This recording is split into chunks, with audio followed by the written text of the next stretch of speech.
Hello my dear students. In the previous video, we were discussing about the introduction to the reproductive isolations, which are the raw materials for the speciation. Concept of speciation ಅರ್ಥ ಆಗಬೇಕು ಅಂತಂದರೆ isolation concept ಅರ್ಥ ಆಗಬೇಕು. Isolation ಅರ್ಥ ಆಗಿಲ್ಲ ಅಂತಂದರೆ you cannot understand the concept of speciation, I tell you. So coming to the reproductive isolation, ನನ್ನ last video ಒಳಗಡೆ ಹೇಳಿದೆ, it prevents the two sister population from reproduction ಅಂತ ಹೇಳಿದೆ. And it is divided into two types, namely prezygotic and post zygotic ಅಂತ ಹೇಳಿದೆ. So today I am going to take up the prezygotic isolation mechanism. So the prezygotic isolation mechanism always leads to the reproductive isolation of a sister population by preventing the formation of the hybrid zygotes.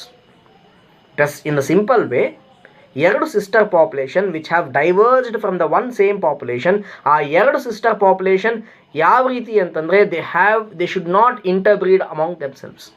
ಆ ರೀತಿ interbreed ಆಗ್ಲಾರ್ದಂಗೆ ನೋಡ್ಕೊಳ್ತಕ್ಕಂಥ natural barriers ಏನಿದ್ದಾವೆ, so that all called as prezygotic isolation. So there are different types of prezygotic isolation mechanisms, namely ecological isolation, temporal isolation, behavioral isolation and mechanical isolation. ನಾಲ್ಕಿದ್ದಾವೆ. One is ecological isolation, second one is temporal, third one is behavioral, fourth one is mechanical. So ನಾಲ್ಕು. So remember these points. Coming to the ecological isolation concept, ಇದರಲ್ಲಿ ಏನಾಗುತ್ತೆ, species lives in two different habitats. ಈಗ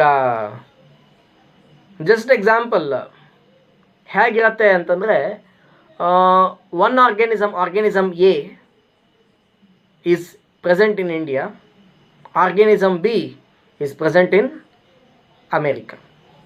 So between America and India there is a huge 7,000 to more than 2,000 kilometers of distance. E organism cannot go to America to reproduce. So as a result, geographically they have isolated. Ecological ಅಂತ ಹೇಳಿದಾಗ ಇನ್ನೂ specific ಆಗಿರತಕ್ಕಂಥ ಎಕ್ಸಾಂಪಲ್ಸನ್ನು ಕೊಡ್ತಾ ಹೋದರೆ, two species of snakes, commonly called as the garter snakes anta heltivi, occur in the same geographical areas, but one lives mainly in water, the other is terrestrial. Iga two sister species garter snake anta one barutte. This is a species, it's a type of snake. ಈ garter species ಒಳಗಡೆ ಒಂದು garter snake ಇಂದ ಎರಡು population separate ಆಗಿದಾವೆ ಈಗಾಗಲೇ, which is evolution is true and it is going on ಅನ್ನೋದಕ್ಕೆ examples ಇವೆಲ್ಲ. Ecological adaptations ಒಳಗಡೆ either it may be geographical or two different habitats in a same geographical conditions. ಎರಡು options ಬರ್ತವೆ, that is type 1, type 2. ಹೇಗೆ ecological adaptations ಒಳಗಡೆ ಒಂದು ಹೇಳಿದೆ, first example is geographical isolation, ಎರಡು completely two different geographical area ಒಳಗಿದೆ, so that they cannot interpret them among themselves. Second one is the isolation within two different sister populations. I know that both the sister populations are living in the same geographical area but in two different habitat. As a result, these two cannot mate among themselves. Best example is garter snake. Garter snake ಒಳಗಡೆ ಏನಾಗುತ್ತೆ, all the ಒಂದು garter snake population ಇಂದ ಎರಡು sisters garter snake population ಬಂದಿದ್ದಾವೆ. ಇದರಲ್ಲಿ ಒಂದು ಮೇಟಿಂಗಿಗೆ ವಾಟರಿಗೆ ಹೋಗುತ್ತೆ, ಇನ್ನೊಂದು ಟೆರೆಸ್ಟ್ರಿಯಲ್ ಒಳಗಡೆ ಮೇಟಿಂಗ್ ಆಗುತ್ತೆ. ಸೊ ಟೆರೆಸ್ಟ್ರಿಯಲ್ ಏರಿಯಾ ಒಳಗಡೆ ಮೇಟಿಂಗ್ ಆಗ್ತಕ್ಕಂಥ garter snake can never mate with the garter snake sister population which mates in the water body, aquatic body. So ಒಂದು ಅಕ್ವೆಟಿಕ್ ಇದೆ, ಒಂದು ಟೆರೆಸ್ಟ್ರಿಯಲ್ ಇದೆ, so they cannot interbreed among themselves. So this is ecological reproductive prezygotic isolation. ಏನಾಗುತ್ತೆ, ಸಿಂಪಲಾಗಿ ಹೇಳ್ತೀನಿ, ಏನಾಗುತ್ತೆ ಅಂತಂದರೆ ಇದರಲ್ಲಿ ಟೂ ಡಿಫ್ರೆಂಟ್ ಎಕಾಲಜಿಕಲ್ ಕಂಡೀಷನ್ಸ್ಗಳಲ್ಲಿ ಸಿಸ್ಟರ್ ಪಾಪ್ಯುಲೇಷನ್ಸ್ ಬಂದ್ಬಿಡ್ತವೆ. ಏನಾಗುತ್ತೆ, as a result due to the change in there habitat they cannot interbreed among themselves. So this is garter snake is one best example for the ecological isolation. Coming to the second one is temporal isolation. Temporal isolation, a best example is what we call eastern spotted skunk antakantadu one example. I have made a note of it. That is the eastern spotted skunk. So north America ಒಳಗಡೆ ಒಂದು ಥರದ್ದು birds ಇದ್ದಾವೆ, that is eastern spotted ಸ್ಕಂಕ್ ಅಂತ. So ಅದರಲ್ಲಿ eastern spotted ಸ್ಕಂಕ್ ಮತ್ತು western spotted ಸ್ಕಂಕ್ ಅಂತ ಎರಡು organisms ಬರ್ತವೆ. ಒಂದು ವಿಂಟರ್ ಒಳಗಡೆ ಬ್ರೀಡ್ ಆಗುತ್ತೆ, ಇನ್ನೊಂದು ಸಮ್ಮರ್ ಒಳಗಡೆ ಬ್ರೀಡ್ ಆಗುತ್ತೆ. ಈ ಎರಡು ಈಸ್ಟರ್ನ್ ಮತ್ತು western spotted skunk, all these two sister populations came from the same spotted skunk ಇಂದ ಬಂದಿರತಕ್ಕಂಥ ಪಾಪ್ಯುಲೇಷನ್ಸ್ ಡೈವರ್ಸ್ ಆಗಿರ್ತಕ್ಕಂಥದ್ದು ಡ್ಯೂ ಕೋರ್ಸ್ ಆಫ್ ಎವಲ್ಯೂಷನ್ ಒಳಗಡೆ. ಎಷ್ಟು 1000 ವರ್ಷ, 10,000 ವರ್ಷ, 50,000 ವರ್ಷ, 100 ವರ್ಷ, ಈ ಥರ ಆ ಒಂದು evolution of one organism have different time lapse. So ಆ ಎವಲ್ಯೂಷನ್ ಹಾಕ್ಕೊಂತ ಬಂದು ಇದು ವಿಂಟರ್ ಒಳಗಡೆ ಬ್ರೀಡ್ ಆಗ್ಲಿಕ್ಕೆ ಹೋಗ್ತದೆ, ಇದು ಸಮ್ಮರ್ ಒಳಗಡೆ ಬ್ರೀಡ್ ಆಗುತ್ತೆ.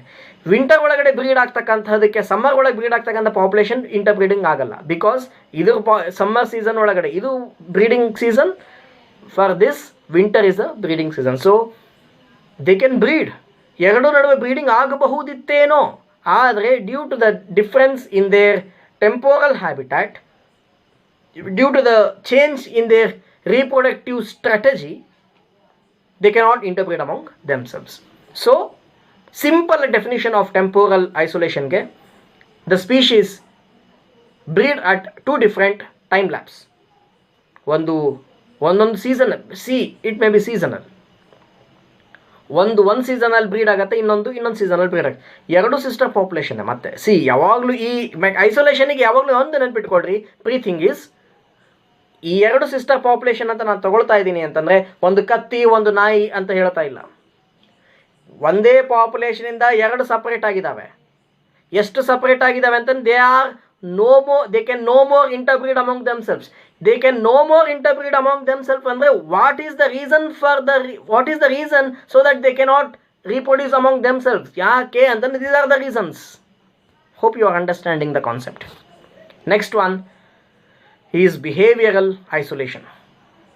ಈ ಬಿಹೇವಿಯರಲ್ ಐಸೋಲೇಷನ್ ಒಳಗಡೆ ಏನಾಗುತ್ತೆ, the species engage in distinct courtship behaviour and marital mating rituals. So mating rituals ಮತ್ತು courtship behaviour two different sister ಪಾಪ್ಯುಲೇಷನ್ನಲ್ಲಿ ಡಿಫ್ರೆಂಟ್ ಇರುತ್ತೆ. Best example is blue footed boobies, which are the inhabitants of Galapagos Islands, met only after the courtship behavior or the display unique to their species. Part of the script calls for the male of high step, a behavior that call the female selection to this bright blue feet. ಈ blue footed ಬೂಬೀಸ್ ಅಂತ ಒಂದು bird ಬರ್ತದೆ, ನೋಡಿರಬೇಕು ನೀವು.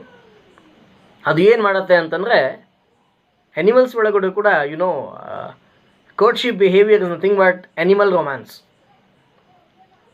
So they have their different courtship behavior to attract the females. Usually the males show the courtship behavior. ಈ blue footed boobies, small bird, ಕಾಲಂತೂ webbed feet ಇರುತ್ತೆ, very beautiful blue coloured. ಏನಾಗತ್ತೆ ಅಂತಂದರೆ, this blue footed ಬೂಬೀಸ್ ಒಳಗಡೆ two different sisters populations ಈಗಾಗಲೇ ಬಂದುಬಿಟ್ಟಿದ್ದಾವೆ. And they are the inhabitants of Galapagos islands which is being recorded by the Charles Darwin. So ಫೀಮೇಲ್ಸನ್ನು attract ಮಾಡಲಿಕ್ಕೆ blue footed boobies ಏನು ಮಾಡ್ತವೆ, ಕಾಲು ಎತ್ಕೊಂಡು ಬ್ಲೂ ಕಲರ್ಡ್ ಇರ್ತವೆ ವೆಬ್ಡ್ ಫೀಟ್, ಕಾಲು ಎತ್ಕೊಂಡು ನೀಟಾಗಿ ಅವ್ರು ಡ್ಯಾನ್ಸ್ ಮಾಡ್ಕೊತ ಹೋಗ್ತವೆ ಫೀಮೇಲ್ಸ್ ಮುಂದೆ. And females select those males whose blue colour is distinct to that species. Different shades of blue. ಎಲ್ಲಾಗೂ ನಾವು ಡಿಫ್ರೆಂಟ್ ಶೇಡ್ಸ್ ಆಫ್ ಗ್ರೇ ಓದಿದ್ದೀವಿ, ಇದರಲ್ಲಿ ಡಿಫ್ರೆಂಟ್ ಶೇಡ್ಸ್ ಆಫ್ ಬ್ಲೂ ನೋಡ್ತಾ ಇದ್ದೀವಿ. ಸೊ ಯಾವ different shade of blue which is specific to that population, sister population, ಆ sister population ಒಳಗಡೆ blue colour ಇರ್ತಕ್ಕಂಥ ಮೇಲ್ಸನ್ನು ಹುಡುಕ್ತವೆ. ಎಂಥ males whose that shade of blue is very bright, ಆ ಥರದ ಮೇಲ್ಸನ್ನು ಹುಡುಕೊಂಡು ದೆ ಗೋ ಫಾರ್ ಮೇಟಿಂಗ್. ಒಂದು ಕಡೆಗೆ ಬ್ಲೂ ಇದೆ, ಇನ್ನೊಂದು ಡಿಫ್ರೆಂಟ್ ಶೇಡ್ ಆಫ್ ಬ್ಲೂ ಇದೆ ಇನ್ನೊಂದು ಸಿಸ್ಟರ್ ಸ್ಪೀಷೀಸ್ ಒಳಗಡೆ, ಆ ಸಿಸ್ಟರ್ ಸ್ಪೀಷೀಸ್ ಮತ್ತು ಈ ಸಿಸ್ಟರ್ ಸ್ಪೀಷೀಸ್ ನಡುವೆ ಇಂಟರ್ಮೇಟಿಂಗ್ ಆಗೋದಿಲ್ಲ. So any change in there courtship behavior is nothing but the behavioral isolation.